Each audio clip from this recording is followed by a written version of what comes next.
скъпи сънародници, извън родината и тези вътре, нека се обединим чрез единение в исканията си за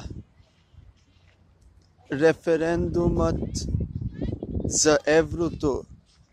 Референдумът и трябва да поискаме референдум за излизане от Евросъюза и от Атлантическият договор. Трябва да поискаме референдум дали ще останем с лошите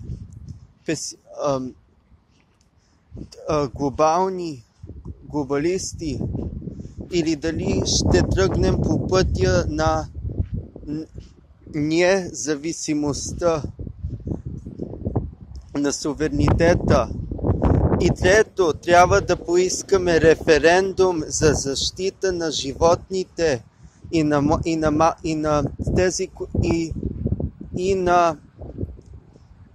на хората, които имат животни, да спрат убийствата на кози, на овце, на прасета. Но всичко това може да се включи в едно нещо. Трябва да има конституционен референдум, където да се включи като текст, че народът единствено да определя в кои международни съюзи ще участва родината и в кои няма. Народа да решава и народа да гласува по тези теми.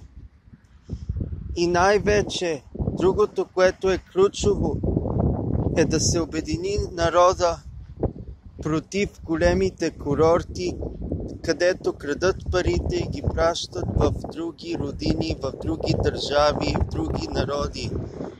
Тези курорти ги държат наши сънародници, които имат фирми, офшорни фирми, дето крадат. Трябва референдум за бутане на хотелите и изчистване на Черноморието. Така че поне 5 или 6 референдума са нужни на този етап. Но най-ключовият, който е нужен, е да се обединят най-левите и най-десните, да хванат ръце на едно народно хоро и да кажат на корупцията и да си гледа работата. Да кажат, че вече не искаме мутрите и корупцията да ни управлява и да възстанем против всякаква корупция